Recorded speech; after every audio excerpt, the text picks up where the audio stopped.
अस्सलामु अलैकुम वरहमतुल्लाहि वबरकातुहू। संभल का मामला अभी ख़त्म नहीं होने पाया था कि अजमेर की दरगाह पर इन लोगों ने विवाद खड़ा कर दिया है। अजमेर को शिव का मंदिर बताया है और सुप्रीम कोर्ट में अर्जी दाखिल कर दी है और जुल्म ये कि सुप्रीम कोर्ट ने उस अर्जी को कबूल कर लिया है और 20 दिसंबर की सुनवाई की डेट जारी कर दी है। अब आप अंदाजा लगा सकते हैं कि मुल्क के हालात क्या हैं और मुल्क में क्या कुछ करने की कोशिश की जा रही है। एक के बाद एक मस्जिद के नीचे मंदिर तलाशा जा रहा है, कभी दरगाहों के नीचे मंदिर तलाश रहे हैं तो कभी किसी मस्जिद और ईदगाह के नीचे मंदिर तलाश करने की कोशिश की जा रही है। इस मुख्तसर सी वीडियो में आइए हम जानते हैं कि सुल्तानुल हिंद का शजरा नसब क्या है, आप कहां से आए और आपकी पूरी तारीख क्या है। सुल्तानुल हिंद ख्वाजा मोइनुद्दीन चिश्ती रहमतुल्लाहि अलैह इमाम हुसैन रज़ियल्लाहु ताला अन की नस्ल से हैं। गोया कि आपका सिलसिला आपके वालिद ख्वाजा गयासुद्दीन से हजरत इमाम हुसैन तक पहुंचता है। गोया कि आप सയ്यिद हैं। आप 1 फरवरी 1143 में ईरान के शहर सीसान के कस्बा संजर के अंदर पैदा हुए और आपकी इब्तिदाई तालीम अपनी वालिदा और आपके अपने वतन ही में हुई। आपकी जब उम्र 15 साल हुई तो आपके वालिद इंतकाल फरमा जाते हैं। फिर आपकी तरबियत की जिम्मेदारी आपकी वालिदा के कांधों पर आ जाती है। लेकिन कुदरत का करना ये कि कुछ टाइम के बाद और कुछ साल के बाद ही वालिदा का भी इंतकाल हो जाता है। उसके बाद आप इल्म हासिल करने के लिए बुखारा और समरकंद पहुंचते हैं, जो उस जमाने की सबसे मशहूर तालीमी दरसगाहें थी। आपने वहां पर इल्म हासिल किया और आप वहां से फरागत के बाद आप मुर्शिद कामिल की तलाश में निकले। आप कई जगह का सफर करते हैं। आप नेशापुर पहुंचते हैं, कस्बा हारून के अंदर। वहां ख्वाजा उस्मान हारूनी से आपकी मुलाकात होती है। कुछ वक्त आप अपने शेख ख्वाजा उस्मान के साथ रहते हैं।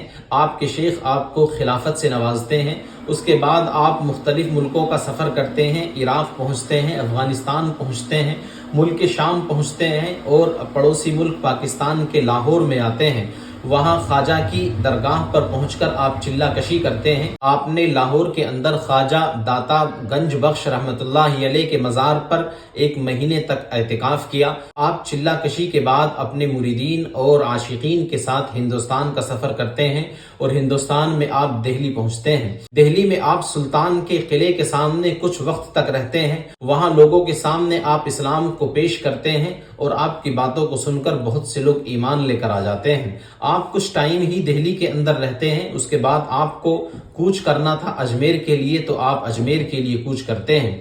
आप अजमेर 1191 में पहुंचते हैं और 1191 में जब आप पहुंचे तो वहां पर राजपूतों की हुकूमत थी। आपको चारों तरफ से बहुत सताया और बहुत परेशान किया गया और अजमेर से बाहर निकालने की कोशिश की गई। लेकिन आपकी दुआ का असर था और आपकी जिंदा करामात थी। जब लोग आप पर हमला करने और आपको सताने के लिए और आपको अजमेर से बाहर निकालने के लिए आते तो कुछ टाइम के बाद उन्हीं लोगों का तख्ता पलट हो जाता और उनकी सरकारें खत्म हो जाती। आप अजमेर के अंदर 45 साल रहे और 45 साल में आपने बहुत से लोगों को इस्लाम की दावत दी और इस्लाम का पैगाम उन तक पहुंचाया।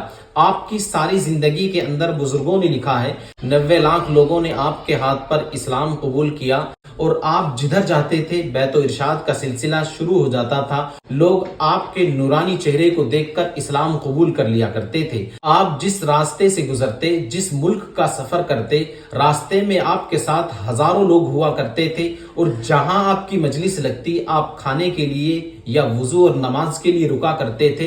लाखों का मजमा उस जगह हो जाया करता था और लोग आपके चेहरे को देखकर इस्लाम कबूल कर लिया करते थे। आपका इंतकाल 15 फरवरी पीर के दिन 1236 को अजमेर ही में इंतकाल हुआ।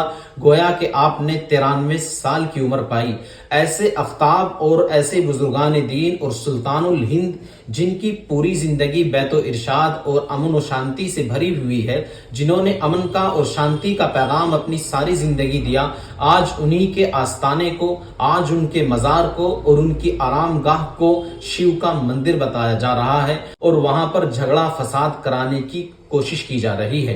जबकि दुनिया और खासतौर से हिंदुस्तान की आवाम देख रही है। आज भी हजारों लोग आपके आस्ताने पर हाजिर होते हैं और दुआएं करते हैं, फातिहा खानी के लिए हाजिर होते हैं। अल्लाह तबारक ताला ने आपकी मकबूलियत में 4 चांद आज भी लगाए हुए हैं اور آپ کی مقبولیت ہر دن بڑھتی جا رہی ہے، لوگوں کے دل میں آپ کی محبت ہر دن پھل پھول رہی ہے۔ اللہ تبارک تعالیٰ آپ کے آستانے کی اور آپ کے مزار کی حفاظت فرمائے، اور جن لوگوں نے ملک کے امن اور شانتی والے ماحول کو خراب کرنے کی کوشش کی ہے، جس طرح لوگ آپ کے زمانے میں آپ کو اجمیر سے نکالنے کی کوشش کرتے تھے تو ان کی سرکاریں ٹوٹ جاتی تھی اور ان کا تختہ پلٹ ہو جاتا تھا اور ان کی سرکاریں ختم ہو جایا کرتی تھیں۔